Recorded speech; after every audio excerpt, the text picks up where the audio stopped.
Everyone, this is Ashley Latecki Ellenboss with Skyhouse Herb School and Apothecary, and today I'm going to be talking about hot cocoa and some really delicious recipes for hot cocoa any time of year, but especially in these colder and bleaker times of year. Right now, as I'm recording this, it's snowing outside here in Minnesota. We're getting a pretty good size snowstorm slash blizzard. And yeah, I was thinking about what to share, and I was like, oh, I could really go for a cup of hot cocoa and blend some of my favorite things. And I thought, well, hey, maybe other people would be interested. So let's talk a little bit about hot chocolate or hot cocoa, the health benefits, and then some really fun ways to spice it up over the holiday season, or again, any time of year, really. So we know that the cocoa tree, which is Latin, its Latin name is Theobroma cacao, originated from Mexico. And there is also a species that grows in the Andes, but it mainly originated from Mexico, where the Mayans, Incans, and the Aztecs considered it to be the food of the gods, and that's what the word theobroma means, the food or the drink of the gods. And so it was a very, very revered substance. And when I went to the U.S. Botanical Gardens in the D.C. area, I was so struck because in their botanical gardens they had a cacao tree, and the pods actually come out of the trunk. And I was so surprised. I was like, normally pods or seeds like come from fruit and they're like on the branches, kind of hanging down from the branches of a tree, but cacao pods grow right out from the trunk. So it almost looks like this pregnant belly. It's like the tree is birthing these little baby pods right from its trunk. It's just incredible. And in the doctrine of signatures, if you look at that pod, it looks like a fetus. It looks like a little baby kind of all wrapped up in itself. It also looks a lot like the brain.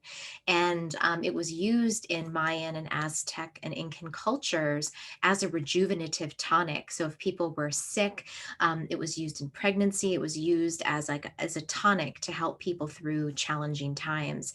And my friend Richard Mandelbaum from the Arbor Vitae School of Herbal Medicine, he shared with me, because we were talking about chocolate one day, and he said, yeah, he said, and it's a natural antidepressant. He's like, it makes sense that people reach for chocolate to feel better because it really does lift your spirits. It adds, a little bit of that caffeine, a lot of flavonoids and antioxidants, and it has other compounds that elevate your mood. So it's a really powerful plant, and it's very rejuvenative. Um, there was an interesting correlation that I found, that the association between countries' annual chocolate consumption and the number of Nobel laureates per capita has been established. Now, this doesn't necessarily mean, they haven't done studies yet on individual winners of the Nobel Prize, but in terms of regionality, the higher the consumption of chocolate, the higher number of Nobel laureates there are. So, if we're not taking in our portion of chocolate, maybe we need to up that a little bit. However, I will say that they have found in a number of studies that the number of phenolic compounds and these antioxidant constituents that are so important in the health benefits of chocolate, that they've actually found in studies that artisan made chocolate has higher amounts of these polyphenols than factory made chocolates. So if you really want to get the most benefit from your chocolate, then you're going to have to avoid mass produced chocolate and go with more artisan or locally small scale made chocolates. So here are some of the many health benefits of chocolates. They are chocolate. They are antioxidant, lipid modifying, which means that they increase high density lipoproteins or the good cholesterol, and it actually lowers low density lipoproteins or the bad cholesterols. Cacao or chocolate improves microcirculation. So, if you have cold hands and feet, to the capillaries, it increases circulation there. It also increases microcirculation of nitric oxide, which is necessary for erections and arousement in various species. It is also cardioprotective, so it helps the heart. It has a heart protective quality. It's glycemic control, so it's really helpful with people that have diabetes. And again, I'm not talking about like Hershey's bars, like milk chocolate. This is really looking at cacao as a plant. And so you would think really more about dark chocolate as being more in alignment with these particular health benefits. And then a really cool one is that cacao has also been found to have a skin anti-aging effect, and it helps with fight with photo protection. So long-term consumption of cacao and all of its flavonoids has actually been linked to decreased UV damage and resistance to UV damage, and also increases transdermal water levels. So it reduces the amount of transdermal water loss. So then, hence you have, more full skin and less fine lines. So hey, that's pretty exciting.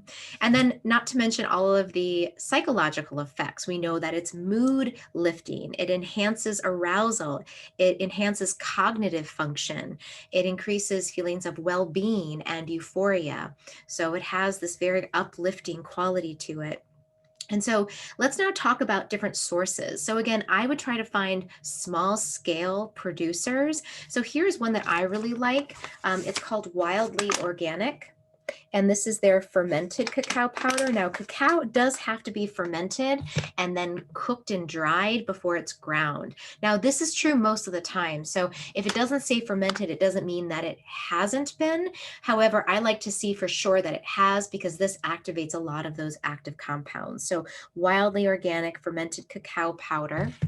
And so that's a really good source. And then in terms of recipes and things you can do with it, so I like to use goat milk. That's just what our family uses, is, ethically and sustainably loved cows, or sorry, loved goats, and the milk that they produce. So we use that. We also like to make our own oat milk.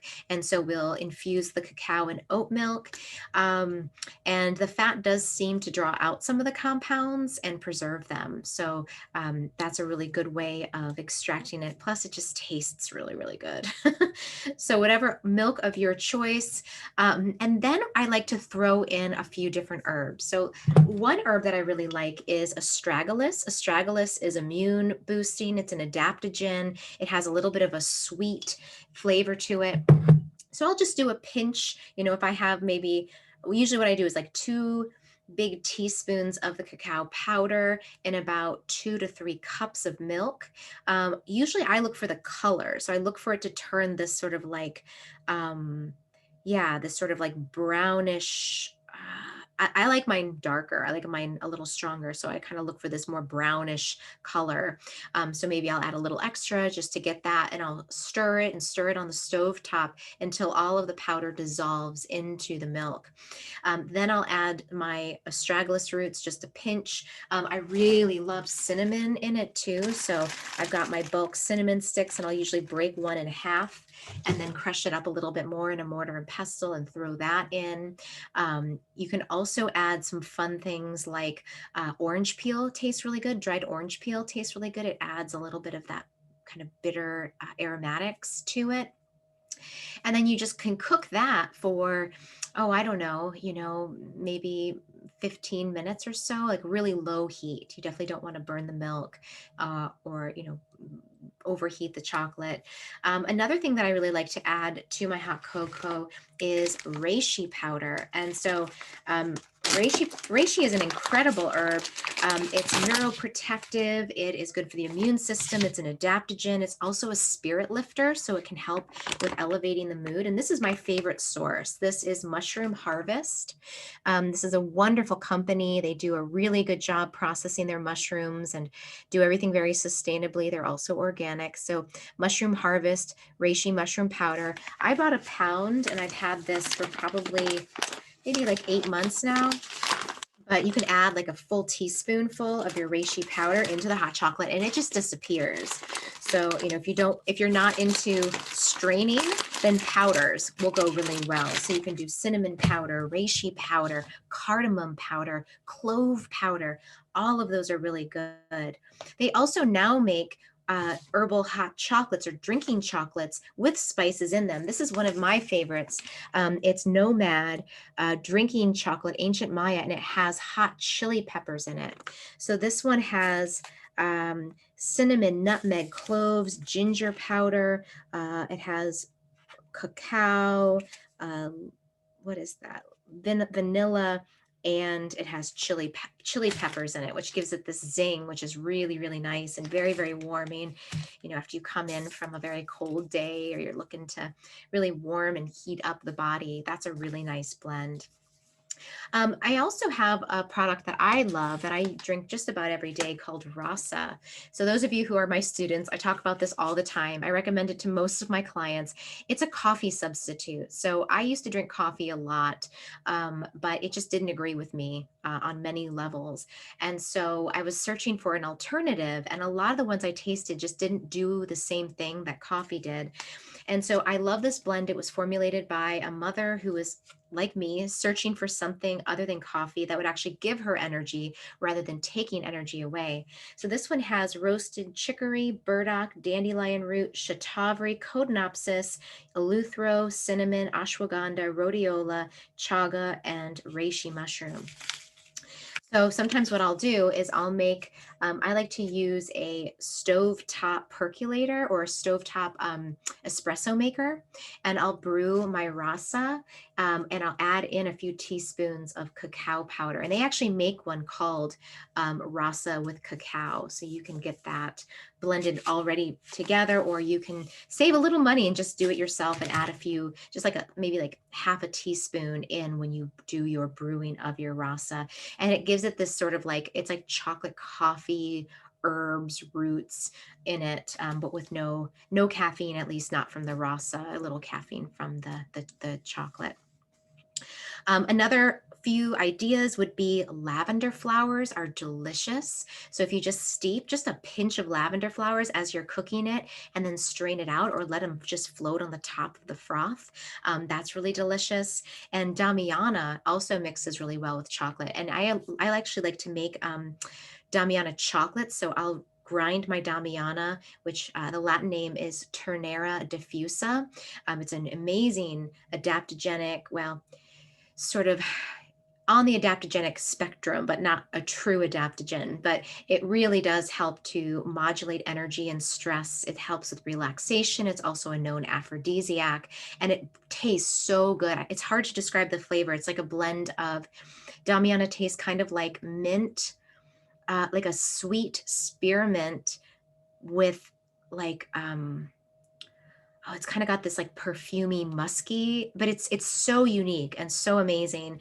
And so I like to grind up the Damiana into a powder and add it into chocolates that I make. But you can also add it right into your hot chocolate and make an infused chocolate with Damiana leaves. And oh boy, that's really good with maybe a little sprinkle of cinnamon in there. So those are just a few ideas. I encourage you to play around with it. You know, if you have some herbs at home, you know, just make a few batches over the season and just see what you like. Try a little pinch of cayenne, a little bit of chili peppers, a little cloves, and see what combination works best for you. And let me know how you like it and how it feels in your body. So thank you so much for watching, everyone. Have a wonderful week. And if you're listening to this during the holiday season, happy holidays. Bye, everyone.